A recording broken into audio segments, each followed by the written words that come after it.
Olá, bom dia para você, seja muito bem-vindo. Manhã de sábado e a gente, claro, se encontrando por aqui. De segunda a sexta-feira, eu estou com você na tela da Band, ao vivo com o nosso Band Cidade. Aliás, esta semana a gente fez uma rodada de entrevistas com os pré-candidatos ao governo do estado. E agora, no sábado, claro que nós temos nosso encontro no Band Entrevista, que a partir de agora ganha uma nova roupagem, um novo momento, um novo capítulo. Estamos todos vivendo uma fase já de pré-campanha eleitoral. Você sabe que, em termos de eleição, a marca da Band é extremamente consolidada. Aliás, eleição combina com a Band. E a Band RN, só na história, olha, sempre fizemos o primeiro debate com os candidatos de chapa majoritária. Foi a Band RN que já promoveu o debate aqui no Rio Grande do Norte com o maior número de candidatos a prefeito. Você deve se recordar, numa eleição com 12 candidatos a prefeito, a Band RN fez esse debate. No processo eleitoral passado, municipal, a Band RN foi a que promoveu o maior número de debates com os prefeitáveis dos principais municípios do Rio Grande do Norte. E agora, nesse processo de 2026, claro que a gente sai na frente em todos os aspectos. Primeiro, a Band já fez uma reunião com todos os assessores de candidatos a governador. Eles já assinaram a participação no primeiro debate com os pré-candidatos a governador.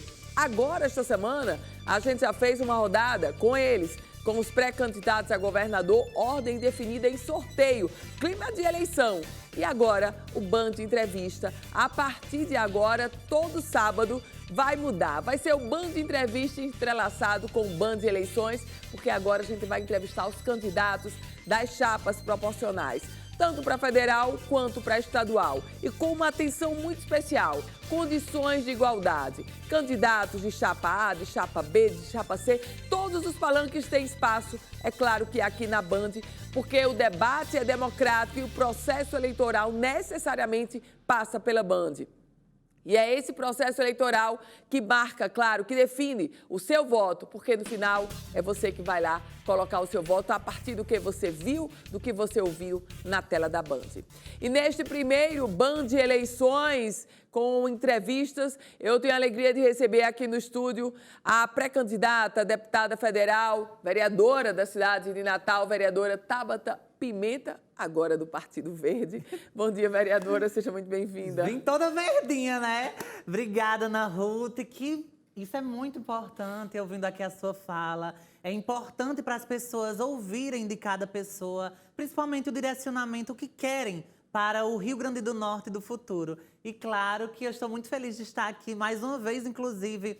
Antes de entrar na Câmara de Natal, eu dei uma entrevista a você e foi muito importante até para o povo entender no que a gente se colocou e nos colocamos nesse lugar na Câmara Municipal do Natal e estamos aí tendo o reconhecimento.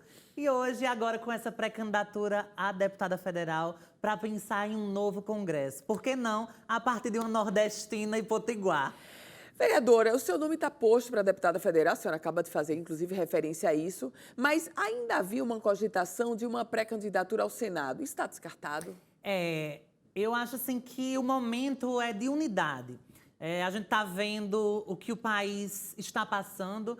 Eu acho que é um dos piores, é o pior Congresso Nacional da história. A gente viu isso ano passado. E o Congresso passa pelos deputados federais, pelos senadores. E eu acho que a última eleição de 2022, inclusive, foi um momento da gente entender o que estava colocado. Houve uma grande divisão, inclusive, do campo progressista naquela época. E esse momento requer atenção, para não acontecer a mesma questão anterior. E eu acho que a minha chegada numa candidatura ao Senado dividiria ainda mais. Claro que até as convenções, eu acho que tudo pode acontecer, porém, a nossa pré-candidatura é a deputada federal. Mas uma coisa é certa nessas eleições. Eu, Tabata Pimenta, só voto em mulher pro Senado. Aí, né, vamos ver. Isso quer dizer que a senhora já está confirmando aqui um voto para Zenaide mais Samanda Alves, que são as pré-candidatas ao Senado? Das que estão colocadas, Samanda, assim, Eu já era declarado para mim algo da pessoa Tabata, né? Eu sou partido, ok, onde eu estiver. Eu sei que o partido direciona, né, por muitas vezes, o entendimento dessas pré-candidaturas, dos nomes colocados. Antes, a pessoa Tabata tinha uma gratidão e tem uma gratidão à governadora Fátima Bezerra, à senadora Zenaide Maia, questões da vivência mesmo enquanto uma mulher trans, mas principalmente uma mãe atípica, porque num momento específico da minha vida, né, em relação a Rian, onde ele teve um AVC o ano passado, essas duas mulheres estevem junto comigo, entendeu? Tanto a pessoa Fátima quanto a pessoa Zenaide, e isso eu não esqueço jamais. Então, nesse momento, né, de mudança de Fátima, eu tenho uma amizade muito grande, também muito feita dentro da Câmara Municipal do Natal com Samanda. E creio que é isso. As minhas pré-candidatas serão essas duas mulheres, que é Samanda e doutora Zenaide. Vereadora, a senhora falou sobre o seu irmão, Rian Pimenta. Isso. Ele vai ser candidato a deputado? Rian é filiado ao PSOL. Eu estou saindo exatamente desse momento, chegando ao Partido Verde, abraçada por todos, também nacionalmente, né?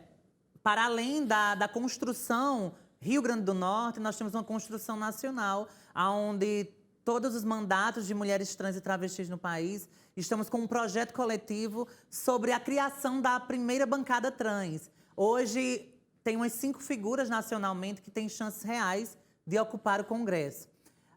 Para além disso, a importância de ter um corpo trans chegando como a primeira naquele lugar, a gente sabe a importância de um corpo com deficiência. O Rio Grande do Norte, proporcionalmente, é um dos estados com mais pessoas com deficiência em todo o país. E Rian, né, meu irmão, meu filho... Quantos anos, Rian? 38. Fez domingo de Páscoa, fez 38 anos. Rian, inteligentíssimo, né? Até porque essa construção política do nosso projeto, né, como um todo, vem exatamente da vivência desse corpo com deficiência. Rian se filiou junto comigo ao PSOL, né? Desculpa, vereadora, só para quem não conhece, Rian, ele é irmão da senhora. Isso. E ele é paralítico, não é isso? É, ele tem uma deficiência, ele tem paralisia cerebral, porém a deficiência dele é só física, né? Sim. Mental não, ele é super lúcido, inclusive ele foi a primeira pessoa com deficiência de Carnaúba dos Dantas a votar ainda, quando a gente morava em Carnaúba, onde a gente começou essa luta mesmo da vivência dessas famílias atípicas. E Rian está pré-candidato a deputado estadual pelo PSOL. E aí, né, vai ser do entendimento dele, ele fala por ele. E a nossa construção é sim, é muito importante termos sim o primeiro deputado com deficiência da Assembleia, mas pelo visto não será só um. Eu acho que terá mais de um e veja que tem várias candidaturas colocadas. E é muito importante ter essa diversidade, tanto na Assembleia, no Congresso. E eu acho que temos aí momentos históricos para vir no Rio Grande do Norte. Agora, vereadora Tabata, e aí como é que vai ficar? Rian Pimenta, candidato pelo PSOL. PSOL que tem um candidato a governador, que é Robério Paulino. Isso. Tabata Pimenta, candidata pelo PV, Federação Brasil da Esperança, PT, PV, PCdoB, que tem um pré-candidato a governador, que é Cadu Xavier. Um irmão vota em um e a irmã vota em outra? Ou os dois vão votar em um e um vai ser indisciplinado com o outro? Vamos ver o que Rian vai decidir, né? Ele segue ouvindo, né, participando dessa construção junto ao PSOL, ele lá, eu aqui, mas eu acho que no final de tudo, eu acho que a esquerda vai ter unidade e é isso que a gente pede tanto. Foi por causa dessa unidade, inclusive, que eu saí do PSOL, né? Eu estava vivendo um momento que, vendo meu nome, o ano passado, governo, Senado, vários cenários e se eu continuasse no PSOL, aconteceria a mesma coisa que aconteceu em 22. Eu era candidata na época a deputada federal pelo PSB, né? E tive uma votação muito grande e a gente não alcançou o coeficiente naquela época. E esse momento, quando a gente fala de unidade, a gente precisa também direcionar esses nomes para um só lugar. E eu acho que a minha chegada à Federação Brasil da Esperança diz muito também do que a gente quer para o futuro. A gente quer ampliar essas cadeiras da esquerda no Rio Grande do Norte. Nós temos só 2 deputados federais. Eu acho que a minha chegada faz com que, nesse tanto nome bom, né, eu acho que a gente consegue ampliar essas cadeiras. Espero. Quando a senhora fala sobre construção de unidade, a Sim. senhora defende, então, a retirada da candidatura de Robério Paulino para o pessoal subir no palanque de Cadu Xavier do PT, vereadora? Eu acho que é necessário o pessoal se colocar no entendimento do que está colocado, né, no Rio Grande do Norte. É um momento, sim, de darmos as mãos, juntarmos forças, né? Mas aí eles falam por eles, né? A senhora falando pela senhora, a senhora defende a retirada? Eu com certeza, eu já dizia muito assim que eu ficava uma dúvida muito grande em relação a Cadu, a Robério. É um nome muito importante, mas eu acho que Robério, se ele fosse para estadual, né, eu acho que ia trazer eu acho que ia retornar a cadeira do PSOL na Assembleia e fazer até 2 deputados estaduais hoje na Assembleia. Essa é a minha visão, até porque a visão do PSOL antes, quando eu estava, uma parcela do PSOL queria que eu deixasse o meu projeto, né, que era para deputada federal, e ir para a Assembleia. E com isso, outras pessoas, mas não, eu chego ao PSOL ainda quando eu estava pré-candidata a vereadora de Natal, pensando já no que estava colocado junto às minhas irmãs, Érica Hilton, Duda, sobre a bancada trans, já lá atrás. E como é que eu ia... Não, jamais eu ia mudar o meu projeto por causa de outras pessoas, né? Essas pessoas deveriam vir junto comigo no que está colocado. Então, eu acho que é um momento, sim, de escuta, porque a divisão, a gente já viu o que aconteceu com divisão no Rio Grande do Norte e a gente precisa de unidade nesse momento. Vereadora, se eventualmente a senhora chegar à Câmara dos Deputados, qual vai ser o primeiro projeto da vereadora Tabata se ganhar para a deputada federal? Olha, Ana, por muitas vezes eu percebo que querem, não só comigo, né? Porque a sociedade como um todo tem um imagético da população LGBT como um todo, como se a nossa chegada nesses espaços de decisão fosse apenas sobre a pauta LGBT. Mas eu chego à política pela luta da pessoa com deficiência. Eu acho que o Congresso Nacional hoje precisa trazer como centralidade o debate amplo que a luta da pessoa com deficiência merece, principalmente em relação às famílias atípicas. Por muitas vezes a gente vê candidatos, deputados que se colocam como aliados da luta, mas na prática não é bem assim.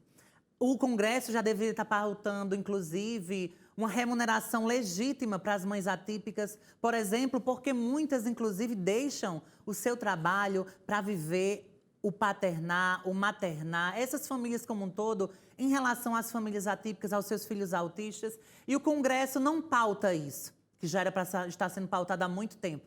A atenção e o cuidado a essas famílias atípicas. Nós temos uma lei hoje que fizemos história dentro de Natal, que é a lei Cuidando de Quem Cuida, colocando, para além da pessoa com deficiência, esses familiares atípicos no centro do debate. E isso precisa ser nacionalizado.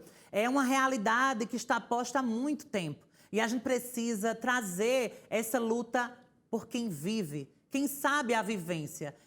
Imagine quem é do interior, quem está numa zona rural. E eu sei disso, porque eu estava há muito tempo atrás em Carnaúba dos Dantas, uma cidade de 7 mil habitantes, e lá, no interior, essa luta chega com muito mais força e que precisa de voz e vez. E eu acho que o Congresso, uma das pautas, né? Porque eu não me resumo a isso. São muitas lutas que eu acho que a gente precisa colocar de verdade essa realidade para quem vive isso na pele.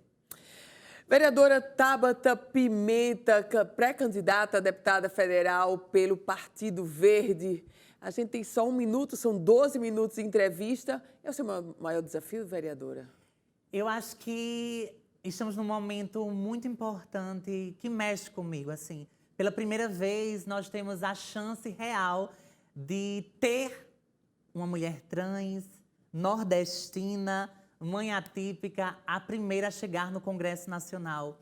Com essa bagagem, porque a vivência em si, eu não nasci na política como... A esquerda tem algo das bases, de tudo. Eu venho de outra realidade, de outra vivência. E eu acho que é hora de trazer essa vivência também para o que está colocado hoje. Obrigada, vereadora. Seja sempre muito bem-vinda. Obrigada, bom dia para a Ana. senhora. Obrigada. A gente vai fazer um rápido intervalo e no próximo bloco, claro que tem outra entrevista, porque agora o Band Entrevista é no ritmo de eleição com pré-candidatos a deputado estadual e federal. Em um minuto a gente se encontra.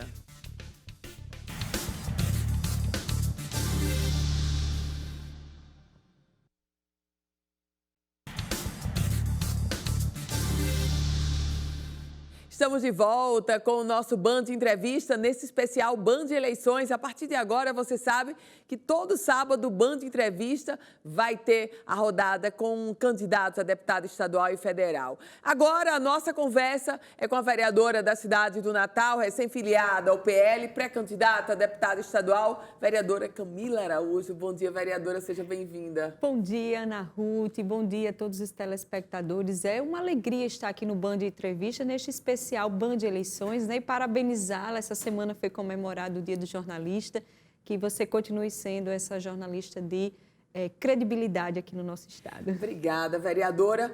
Vereadora, candidata a deputada estadual. No processo eleitoral passado, a senhora buscou a Câmara Federal, agora candidata a deputada estadual. O que lhe leva, vereadora? Em 2022, eu fui convidada, né, para fazer parte da nominata do União Brasil. Eu já estava afiliada à União Brasil e o convite foi justamente para vir a deputada federal. E, Ana, eu não tinha ainda uma projeção de quantos votos eu iria ter. Foi mais para um teste, né? E quase tivemos aí 30 mil votos. Se eu soubesse, eu teria dito, me coloca para deputada estadual, porque teria dado certo. Mas aí esse nome, ele se espalhou por todo o estado do Rio Grande do Norte, né? Eu sou cristã evangélica da Assembleia de Deus, é um segmento muito forte no nosso estado, né? Nós somos, em média, 300 mil membros, estamos espalhados nos 167 municípios, uma média de 1.600 templos. E em 2022 eu tive a oportunidade de apresentar quem era Camila Araújo, né? Camila Araújo, eu que venho do Conselho Tutelar, onde eu fiquei 10 anos nessa função, pude atender a 2.000 famílias aqui em Natal, na região oeste da cidade, autora da primeira lei que reconheceu as igrejas como atividade essencial. E Natal foi a primeira cidade, na época da pandemia, a abrir as portas das igrejas em virtude de uma lei. E fui levando essa boa notícia em 2022 e fui votada nos 161 municípios aqui do estado, né? E isso nos credenciou a tentar agora em 2026. Só que eu vejo que a Assembleia Legislativa não tem uma representatividade do segmento evangélico, principalmente da Assembleia de Deus. Sempre nós tivemos 2 deputados estaduais na Assembleia Legislativa representando o segmento evangélico e da Assembleia, mas nunca tivemos uma mulher. Então, eu acredito que tem uma possibilidade agora de ser a primeira mulher evangélica na Assembleia Legislativa e de representar esse segmento cristão evangélico, né, como a deputada da família, a deputada que vai defender os direitos da criança e adolescente e também dessa camada importante que são os conselheiros tutelares. Então, por isso eu coloco o meu nome à disposição como pré-candidata a deputada estadual. Vereadora, a senhora estava filiada à União Brasil, mudou de legenda, assinou a ficha de filiação do PL. Por que, vereadora? Desde o ano passado, 8 de março de 2025, melhor dizendo, eu venho externando esse meu desejo de ir para o PL, de estar mais próxima à bandeira do bolsonarismo, de estar no partido do presidente Bolsonaro, né? Eleitora de Bolsonaro, de direita conservadora, seguindo sempre Bolsonaro como uma liderança. Eu ainda não estava no partido dele, mas sempre dialogava sobre isso com o senador José Agripino, que é o presidente estadual do União Brasil, que sempre me deu total liberdade para defender, né, os princípios e valores que eu acredito como uma pauta identitária, princípio de vida, e também de voltar a defender o nome do presidente Bolsonaro. Mas eu sempre externei o desejo de estar ali, de estar mais nessa linha de frente, de fazer mais esse trabalho de militância, né? Sempre participei dos trabalhos de rua, como tem o movimento, né, Reaja Brasil e tantos outros que já houveram, né, fora Lula. E no União Brasil nós não tínhamos essa atividade assim mais militante, mais de rua, mais de engajamento. Eu senti essa necessidade, né? E fui externando isso ao senador José Agripino e apresentei um pedido oficial, né, da minha anuência, isso ainda ano passado, apresentei ao diretório municipal e a gente veio construindo essa perspectiva de ter essa carta de anuência. E este ano eu a recebi do Diretório Municipal e ela foi submetida ao Diretório Nacional do União Brasil. E aí, como não houve questionamento, né, nós nos filiamos ao PL e estamos seguindo agora no partido do presidente Bolsonaro. A senhora já definiu quem são os seus candidatos ao Senado, vereadora? Coronel Hélio, né, ele é do PL. E Coronel Hélio foi quem trouxe esse primeiro movimento defendendo essa direita conservadora, trazendo a figura do presidente Bolsonaro, na época que ainda era um deputado federal, isso eu estou falando de 2016. Então, ele foi quem foi apresentando ao Rio Grande do Norte esse movimento, né? Brasil, ele teve esse movimento, né, do Brasil na época para construir esse trabalho de libertação do Brasil, do que a gente vê, a corrupção que estava se alastrando no país, esse combate ao lulopetismo e tudo. Então, ele traz esse engajamento para as ruas e permanece sendo essa figura, né? Coronel Hélio, ele que é da reserva, ele militar, da aeronáutica, e a gente viu que sempre ele manteve-se na mesma coerência, na mesma posição, e vejo que ele tem muita coragem, sabe, Ana Ruth, de exercer o papel de senador, junto com os demais, né, o colegiado, o Congresso Nacional e o Senado, de restabelecer esses freios, o freio e contrapesos, né, a harmonia entre os poderes, que eles são independentes, mas são harmônicos. E hoje o que a gente está vendo é a inversão da pirâmide, a gente vê que o STF, decisões monocráticas, tem tirado direitos de cidadãos, a gente tem acompanhado aí o desenrolar do 8 de março, pessoas que não tiveram a dosimetria da pena, não tiveram direito ao devido processo legal. E isso a gente percebe quando um poder ele está maior do que os demais, né? E a Casa Legislativa, o poder do Congresso Nacional, formado pelo Senado Federal, ele tem esse papel importante de se opor ao STF, né? E aí o que mais me chamou a atenção foi quando o Coronel Hélio externou que ele tem coragem de votar impeachment de um ministro supremo. Então, para mim, mostra que realmente ele preenche os requisitos que eu estabeleci de dar meu voto esse ano, que todo voto é importante, mas nós temos um voto mais importante esse ano, que é o voto do Senado Federal. Então, eu escolhi votar em Coronel Hélio. Vereadora, se a senhora vier a ganhar para deputada estadual, a senhora tem uma identificação muito grande com a Caixa do Conselho Tutelar, a senhora já foi conselheira. O que é que a senhora pretende? Que tipo de projeto, como a senhora pretende legislar na Assembleia Legislativa? A gente precisa fortalecer os conselhos tutelares, né? Em cada município, nós temos uma sede do Conselho Tutelar, composta por 5 membros. Natal, nós temos 4 conselhos tutelares, né? Um órgão, Conselho Tutelar, mas dividido nas 4 regiões, ou seja, são 20 conselheiros. Mossoró e Parnamirim são 10 conselheiros tutelares. E nos outros municípios, um em cada cidade. Então, quando você reúne toda essa população de conselheiros tutelares, a gente vai para uma média de 900 conselheiros tutelares, que não tem uma voz que reporte, que possa falar por eles. E os conselheiros tutelares, eles precisam de condição de trabalho, eles precisam de salário digno, né? E a própria lei diz que o salário do conselheiro tutelar é de acordo com a relevância da função. Então, veja, o conselheiro tutelar, que é dedicação exclusiva, ele não pode ter uma outra atividade. Dedicação exclusiva, exatamente. Então, muitas das vezes, ele dá mais de que 40 horas de expediente. E sem falar que, para garantir o direito da criança, eu, quando fui conselheiro tutelar, eu vivi muito isso na pele. Você tem a hora de sair de casa, você não sabe a hora que você vai retornar. Você só vai retornar quando você concluir a garantia do direito daquela criança. E são diversas situações, né? Desde das menos complexas, que é uma vaga escolar, até um abuso, exploração sexual, trabalho infantil. Então, assim, são N casos difíceis. E o conselheiro tutelar precisa ter equilíbrio, precisa ter a inteligência emocional e olhar para a criança e para aquela família que ele está atendendo. Então, ele precisa ter essa voz, porque quando a gente vai para dentro desse cenário, a gente vai encontrar sede de conselhos tutelares sucateada, falta de material de expediente, carro praticamente em desuso e a falta de orçamento público. Um reconhecimento desse trabalho do Conselho Tutelar, perfeito. Não, vereadora? Reconhecimento e valorização. E valorização. E aí, Natal, a gente, desde quando eu assumi, 2021, a gente vem dialogando muito e eu tenho lutado muito por esse reconhecimento, né? E agora, na atual gestão do prefeito Paulinho Freire, foi reconhecido a valorização salarial dos conselheiros tutelares, né? Já é um pontapé inicial. A gente precisa ter mais condições, mais estrutura, mas a gestão do Paulinho Freire tem olhado com esse olhar diferenciado para o Conselho Tutelar, que lida com a infância, né? Que lida com a adolescência. Mas a gente precisa levar isto para os outros municípios. Na Câmara Municipal, quando eu cheguei, eu instalei a Frente Parlamentar de Apoio aos Conselhos Tutelares e ao Sistema de Garantia de Direito de Criança e Adolescente. Então, a gente pautou ali muitas audiências, né? Junto com o Ministério Público, esse acompanhamento dos plantões que os conselheiros precisam dar, mas que não estavam sendo remunerados, né?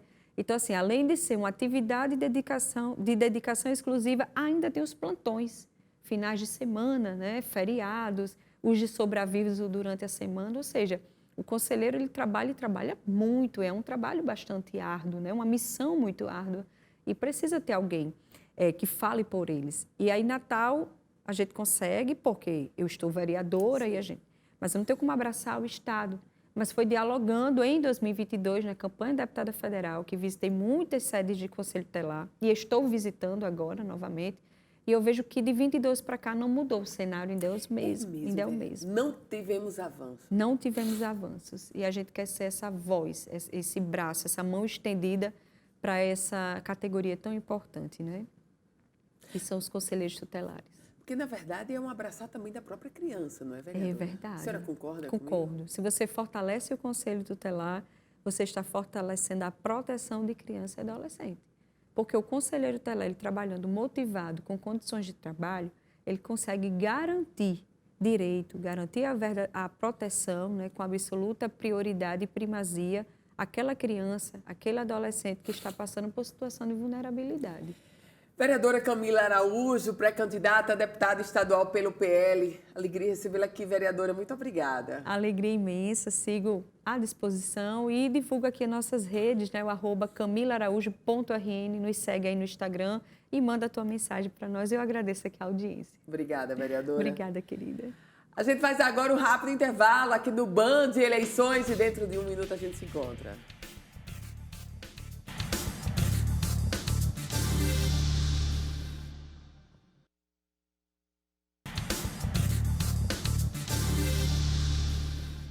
Estamos de volta com o nosso Band Entrevista especial Eleições. Você já sabe que a partir de agora, todo sábado, é Band Entrevista especial Eleições, sempre com candidatos. Nesse terceiro bloco, o nosso convidado é o vereador da cidade do Natal, pré-candidato a deputado federal pela União Brasil, Matheus Faustino, comigo, vereador, pré-candidato. Bom dia, seja bem-vindo. Bom dia, Ana Ruth. Bom dia a todos que estão nos acompanhando. Espero poder esclarecer aqui todos os pontos que foram levantados. Não vou fugir de nenhuma pergunta.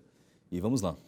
Pré-candidato, o senhor já desde sempre já se colocava como um pré-candidato, mas antes se imaginava o senhor numa missão, o partido que eu diria é derivado do MBL, e o senhor terminou ficando no União Brasil. O que lhe levou a isso?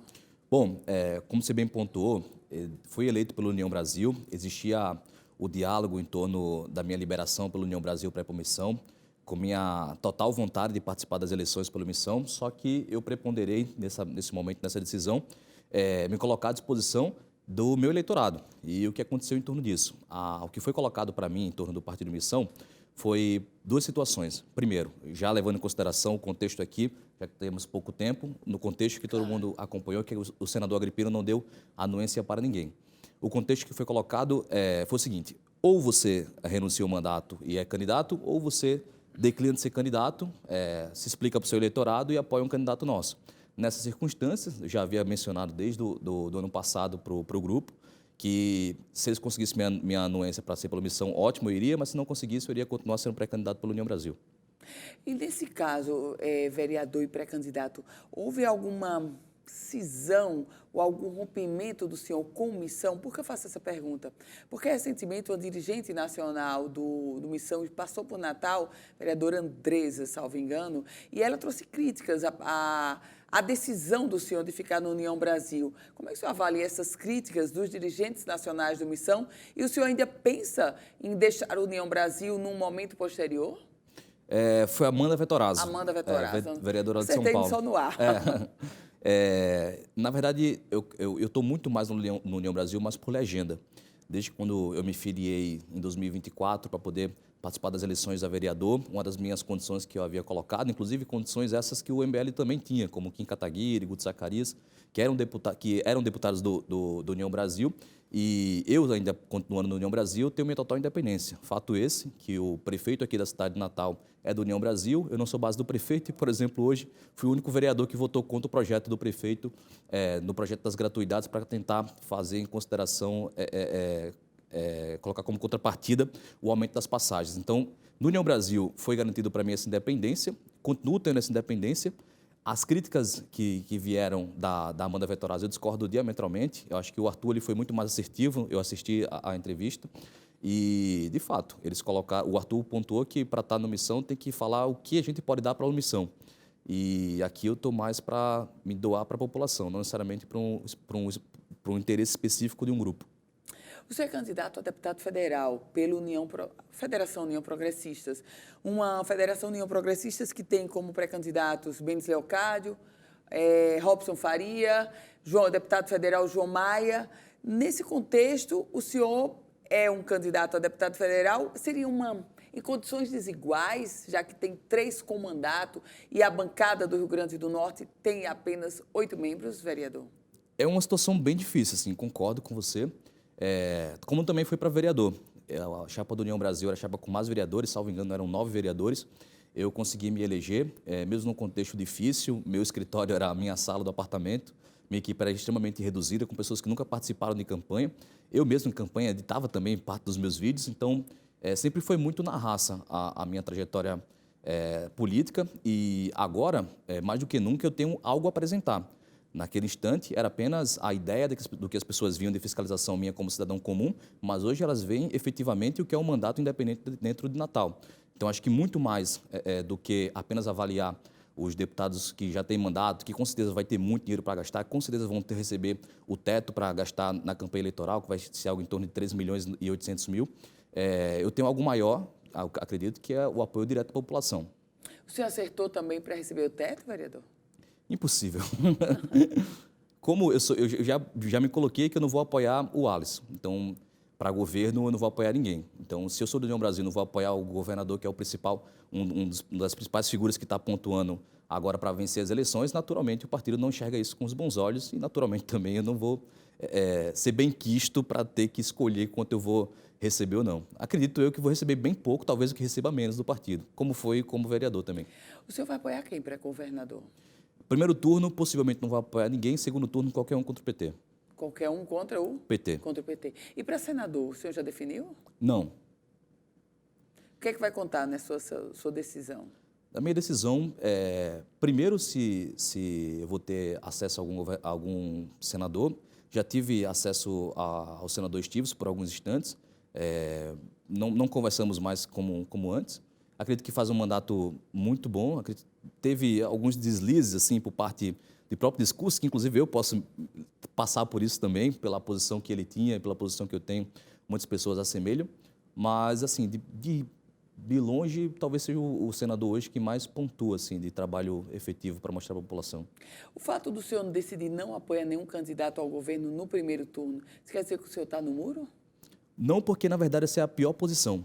Porque, como são os dois lados que estão pontuando melhor, ou seja, são naturalmente os dois lados que têm a maior militância de redes. Então, a partir do momento que eu desagrado um e outro, eu estou tendo rejeição dos dois. Se eu escolhesse um lado, eu teria rejeição de um só. Mas, de fato, nenhum dos dois me representa, nem o Álvaro Dias, nem o Alisson, principalmente na figura do vice do Alisson, que é o Hermano Moraes, um dos caras que articulou o aumento de imposto para a Assembleia Legislativa. E hoje a gente está pagando um ICMS de 20%, sendo que poderia continuar nos 18%, e aí foi uma articulação que o próprio Hermano Moraes fez junto com a governadora, que fez com que esse ICMS fosse aumentado. E não só isso, eu fui um dos caras que mais brigou, principalmente no dia da votação, tem um processo criminal rolando até hoje, que eu fui agredido no dia da votação do ICMS, então não tem lógica eu chegar nessa altura e apoiar um candidato do qual eu lutei contra. Vereador Matheus Faustino, pré-candidato a deputado federal, se o senhor eventualmente vier a ser deputado federal, o que o senhor vai apresentar em Brasília? O que esperar do mandato do senhor? Bom, pensando futuramente, eu pretendo expandir o trabalho que eu já faço hoje, se limita muito ao município, meu trabalho de fiscalização, e é um trabalho muito efetivo. Uma coisa que eu costumo falar nos meus vídeos é que os problemas reais da cidade, do estado, eles pouco dependem se você é de direita ou de esquerda. Ir numa UPA, fazer com que tenha atendimento, ir numa escola como a gente foi antes de ontem, fazer com que as aulas voltassem como voltou hoje, isso não depende se eu sou de direita ou de esquerda, ou se é a pessoa que me denunciou é de direita ou de esquerda. Depende efetivamente do trabalho que eu fui eleito para fazer. Então, como deputado federal, primeiro eu vou fiscalizar todas as obras a nível nacional da União, principalmente as que ocorrem aqui no Estado. Eu já tenho um levantamento do PAC 1 e PAC 2 das obras que ficaram inacabadas, obras aí que chegam na casa de 150 milhões de reais. Então, só de a gente conseguir fazer esse trabalho de fiscalização, já vamos entregar muito. Sem contar também que todo deputado federal tem em torno de 35 a 40 milhões de reais por emenda, levando em consideração o reajuste que pode ocorrer para o próximo ano. Então, a gente vai trabalhar também, principalmente na saúde, talvez revitalização ou novas UPAs sendo construídas na região metropolitana e ver como atender os municípios menores aqui, que a gente chama de interior, na sua necessidade. Todo partido, vereador, sempre faz uma projeção. Vai fazer tantos deputados, vai fazer fulano e beltrano. Dentro do União Brasil, qual é a projeção do senhor? Eu já vi pessoas no União Brasil especulando 4 deputados federais. Eu discordo diametralmente, acho que não faz 4 deputados federais. Eu acho que talvez, com grandes possibilidades, o União Brasil venha fazer 3. E espero, dentro desses 3, eu poder tirar algum deputado federal e deixar ele sem mandato. Como é que o senhor vai fazer para exercer o seu mandato de vereador da capital potiguar e ir para o interior? Porque deputado federal, o candidato tem que ir para o interior. Como é que você vai fazer? Ótima pergunta, é uma pergunta que eu recebo muito. E o que eu venho falando é o seguinte, eu não preciso me mostrar nos interiores nesse momento. Por quê? Porque é a frase que os antigos falavam, verba movem, exemplo atrahum. Palavras movem, mas só exemplo arrasta. Como eu falei, o que eu mais posso mostrar agora não são palavras, é o meu mandato. Então, as pessoas estão vendo o meu mandato, eu sou o vereador que mais economizou na história desde que a cota parlamentar passou a ser 22 mil reais. Já economizei 300 mil reais do meu mandato, que eu não sei para onde foi esse dinheiro, inclusive. Mas já fiscalizei muito, a gente já teve 3 projetos de lei aprovados, mesmo sendo um parlamentar independente, e são projetos de leis relevantes, não é nome de rua, não é alterar nome de praça, nem muito menos colocar o nome numa creche. A gente fez o PL da CAERN, que coloca multa sobre a CAERN para buracos que elas deixem aberto no prazo de 72 horas, dando possibilidade da prefeitura tapar o buraco e depois cobrar a CAERN. Colocamos também o PL das organizadas para a gente tentar barrar todo esse transtorno que acontece em dias de jogos, pessoas que vão com suas famílias para ter lazer, assistindo um jogo de futebol e acabam um bando de vândalo estragando esse momento. A gente tem um PL em torno disso também que o prefeito vetou, infelizmente, e também foi aprovado o nosso PL para combater a cultura do crime organizado, tirar pichações de facções criminosas, que a gente sabe que vem avançando aqui na cidade e no estado. E a gente tem muito trabalho relevante em torno disso. Aprovamos 12 emendas na LDO, 8 emendas na LOA, reservando orçamento para ter, por exemplo, manutenção de obras de macrodenagem aqui em Natal, ter manutenção da lagoa de captação, ter, dentro das minhas emendas, mais de 50% foram só para a saúde, justamente uma área que eu fiscalizei bastante durante o meu mandato. Então, tenho muita coisa para apresentar, mesmo no curtíssimo prazo de mandato. E eu acho que isso aí seria o meu maior case para mostrar para a população, além do que só ficar aparecendo nos interiores. Vou, com certeza, finais de semana, que é quando eu não tenho trabalho na Câmara, mas o meu principal objetivo para mostrar para a população vai ser o meu próprio trabalho que eu já desenvolvo. Vereador Matheus Faustino, pré-candidato a deputado federal pela União Brasil. Vereador, muito obrigada. Muito obrigado mais uma vez. Acho que é a minha primeira vez na Band. Muito bonito o estúdio de vocês. Sempre muito bem-vindo. Obrigado. Vou contar aqui um segredo. Eu nunca gostei de política. Em 2021, quando eu comecei a querer acompanhar, uma das coisas que eu fui acompanhar foi o debate de 2020 a prefeito. Assim, eu gostei muito das perguntas, mas, para ser bem sincero, eu achei bem baixo o nível dos candidatos. Espero que um dia você possa me fazer perguntas na posição de um pré-candidato a prefeito de Natal. Quem sabe, né, vereador? Muito obrigada. 2020 acho que foi o debate de 12 candidatos. Foi esse mesmo. 12 candidatos. Vai ao debate, verdade. Parecia a fila do açougue. Exato. Obrigada, vereador. Nosso Band Entrevista Especial Eleições vai terminando por aqui. A você um excelente manhã, um grande final de semana. Na segunda-feira, ao vivo, a gente se encontra, é claro, 18h50 na tela da Band, com o nosso Band Cidade. Aliás, essa semana foi marcada aí pela rodada de entrevistas com os candidatos a governador aqui na tela da Band. Abraço para você.